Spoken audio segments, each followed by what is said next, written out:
What is your big dream for Synergy? I think for us, it's about redefining the entire ship management space. It's about building a platform where trust, reliability, and accountability kind of a base currency. So we need to understand first better what our customer needs are, how the markets are adopting, and we needed to create a workplace that's so inspiring that people jump on to get in every morning. What do you think this organization has that makes it one of the best ship management companies in the world? For us at Synergy, customer is at the core of everything.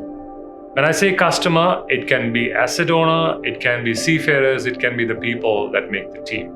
So for us, it's all about people. It's the culture. I think at Synergy, we have a very unique culture in terms of people giving their best in everything that they do. People being obsessed by what the customer wants and the values that we are so strong about and not willing to compromise in anything that we want to do. So it's people, culture, values, and most importantly, customer at the center of everything that we aspire to do. What defines being a leader at Synergy? So let me break leadership in three fundamental pillars. The first one, we would like to call it adaptive leadership. When I say adaptive leadership, it comes with a lot of listening skill. You need to be obsessed with the customer. You need to listen to your customer and understand what his needs are. And then feed that back into the organization and strategy and build strategy around what the customer wants. And finally, it's about making all that strategy happen. So that's the adaptive framework on the leadership. The second is about the relational framework on leadership. It's all about people. It's how will you inspire your team to together make this a better journey. It's about relations. So it's about relational leadership. And the last is that one thing that's happening these days is the inequality in terms of people on how they react to change.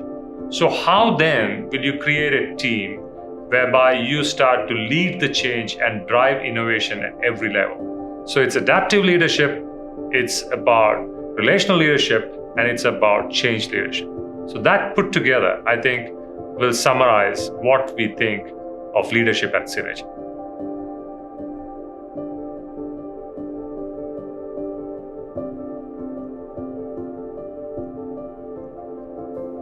What was your biggest moment of pride when you were leading this organization?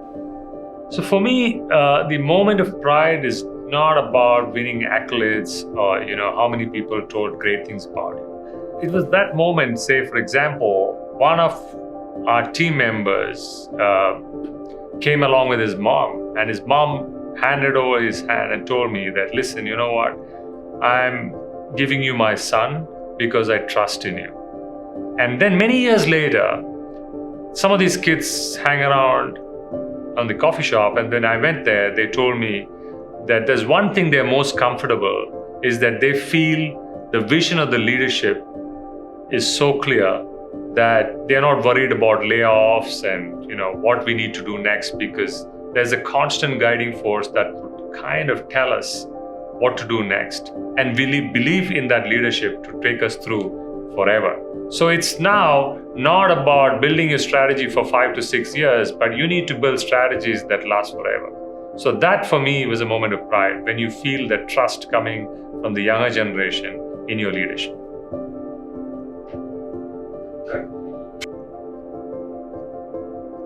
What is that one thing that you personally value and is your biggest strength? One of the prime reasons on why we started Synergy was in being able to give freedom to people to do what they're passionate about. So for us, we think it's all about people, but also giving them the freedom to operate within a framework. When I say that, it's about freedom to fail and not being worried about reprimand or what people would say if they happen to be a failure. So it's about being able to give people immersive work experience, about to give people the freedom to fail and to challenge the status quo. So for that, to me, is very important or essential at Synergy.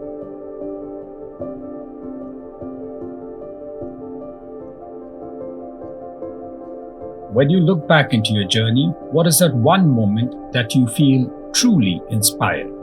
If there is one moment that I wake up every day and I feel happy about, is that coming to Synergy, I feel there's a confluence of what I want to do passionately and my bigger purpose in life. So when I say that, there's a clear alignment in my inner passion and purpose. That to me is truly inspirational. If there's one word to describe how you feel being a leader at Synergy, what would that be? It would be about building trust across people. It's about empowering people in bringing the best out of them and collectively as a team winning championships.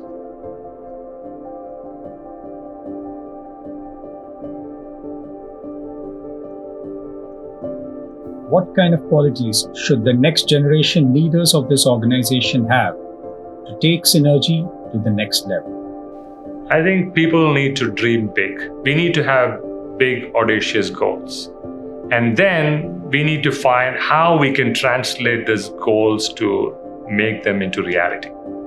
The second is that we need to be inclusive. We need to carry our people along because that's something that we've taken pride always.